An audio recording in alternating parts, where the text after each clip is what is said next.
The last issue, the big environmental issue that's been facing Durham region in the last term has been the incinerator issue.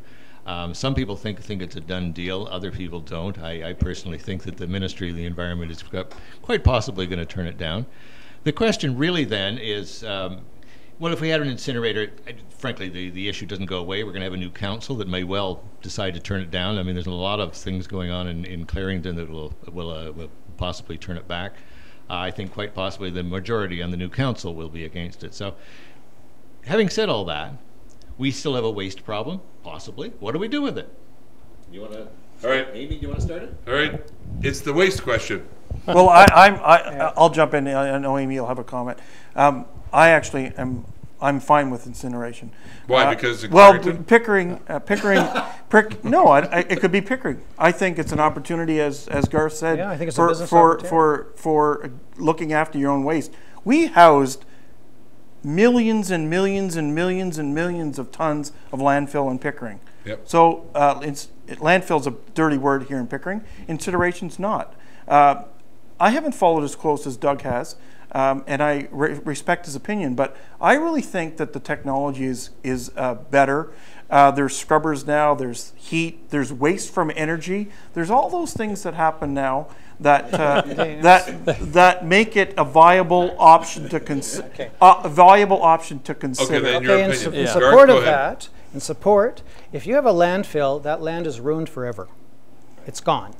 If you have an incinerator, we can burn all of that rubbish and have it condensed and have a far smaller landfill later that is ruined. Where does the waste go? It's going to go in a property. Canada has enormous numbers of square miles up north. 70% of it goes into the air. Yes. That's the trouble with incineration. You know what? 70% of your garbage is in the air. It goes from the air to the ground. You know, the dust to dust. It's going to end up in the ground. Some will end up in Russia.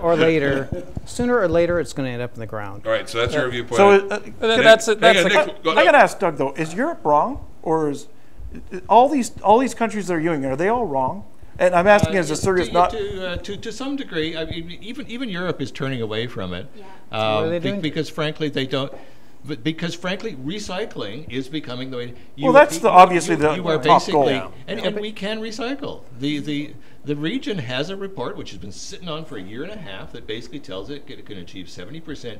70% but what about diversion. the discussions about the 30%? The part that's got to be 30%. That has to be landfill. So that's what you want to do, landfill it. Rather than 30%. For the 30%, it has to be. Yeah. That's if you're going to incinerate, you're going to have to do that. Well, if you recycled 100%, you landfill nothing. But you can't. The city of Oshawa. You can get up to 95%. I worked at City Hall where we, as a group, as employees, have 90% recycle. Yeah. 90%. It can be done in our communities. Absolutely. But we have to have.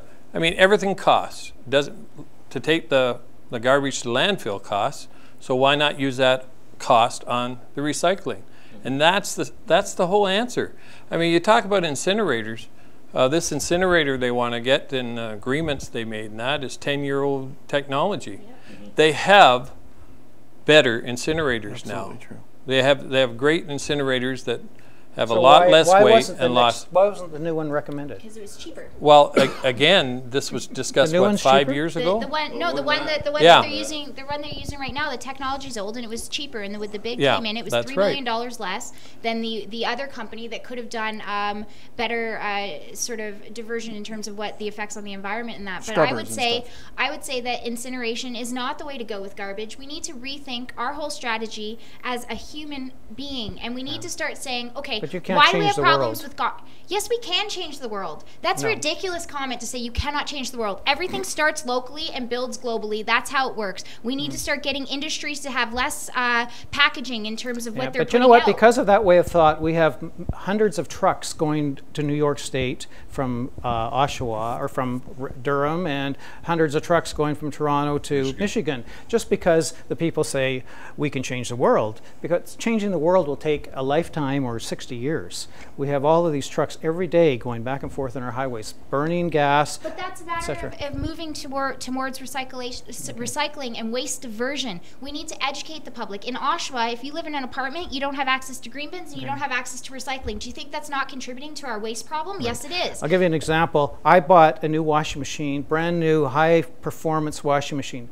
1-year warranty. This $2,000 washing machine. My old one, 10-year warranty. So thinking if that represents the quality, that means my new high energy or low energy, low water consumption is going to go in the water, go in the landfill quickly. I'm saying it's creating waste by having crappy products, by having poor quality products, we go into the landfill. But you just bought that poor quality product. But I'm just saying so the new. So you created the waste. You could have said, I don't want to go with that. Well, I'm saying I paid $2,000 for this washing machine, and it's not. It's like the most expensive one in the store. But I'm just saying they're 1 year. But it's an interesting point is you bought an energy efficient product with a 1 year warranty versus the old one was a 10-year. It lasted 10 years. It's interesting when we talk about it because we don't know. There's no incumbency on corporations to be responsible. There's no major taxation on it. He made a decision to buy that. That's fair enough. Mm-hmm. The thing about it is that corporation that produced that product has issues because they're saying we don't know if it's going to last more than a year. That's right. So it's going to end up in the landfill. So we have a landfill issue. But I guess the question is, we talk about the energy from waste idea. We talk about the incineration versus landfill, and you're talking about recycling. I'm going to give you all just an opportunity to answer that unequivocally as far as you believe. Doug's made some great points, Amy as well. You've all made some points. Energy from waste, if incineration becomes a region-wide vote, and even though you're a local councillor and you can put pressure on your regional councillor that's it sits on your council, what would you be doing, Kevin? I'm going to ask all of you the same thing. Nick, the same thing. Well, I think we all have a position which we can all work towards. We should all be working towards greater degrees of recycling and reusing and making sure that our footprint is as small as possible. And that shouldn't be legislated? Well, I think we're at that point now. I think we're at the point where we should have some mandatory rules about packaging. We should have we have mandatory rules about having French language on our packaging. Why can't we have mandatory about how much fill there is? Okay. Having said that, I have no problem with dealing with our waste, our actual garbage through incineration. However, Doug and Amy have made good points tonight about looking at the most up-to-date and the cleanest options that are available. Okay, so and if Durham Council didn't do that, they should be doing All right, so the question is, Amy's enlightening us saying that we went for the cheap route, we went for the $1.99 bin. All right, now, Nick. Well, I quickly, think, if you wouldn't mind, I only got about a minute and a half. Okay, with recycling goes, we can reach 90% by 2020, I believe. In 10 years, if we put forward the money, you have to put forward the money, it'll pay off eventually, and that's what we need to do. Well, the payoff is no fluorocarbons and everything else flying around and everything. And plus the cost for getting rid of it, whatever way you want to get rid of it. And as far as the incinerator goes, I mean, I don't believe the incinerator's the problem. It's what it produces is the problem.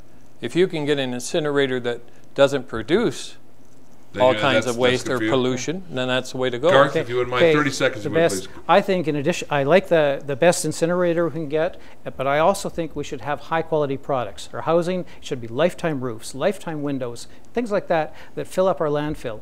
Instead of recycling, it should just be better. We'll have no economy. better quality, long-lasting products will cut down landfill. That's true. I mean, the dollar store. I don't know anybody who said, "Boy, am I ever happy 10 years ago when I bought at the dollar store." All right, Amy, anything?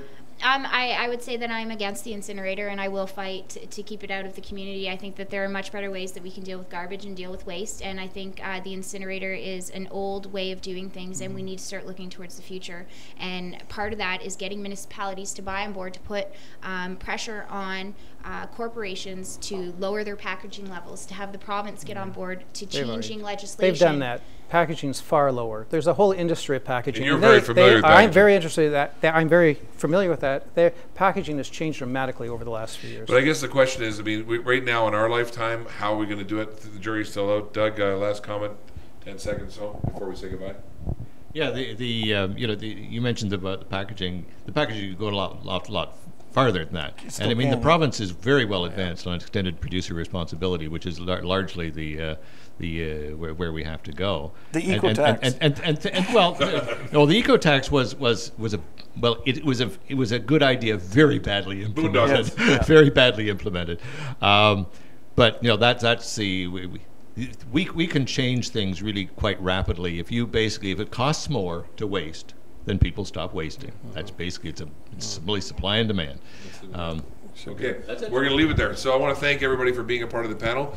Who knows, we may have time before the election to do it again if we can use the social media properly and keep coming out here and having these great discussions. Passion, commitment, understanding, flexibility.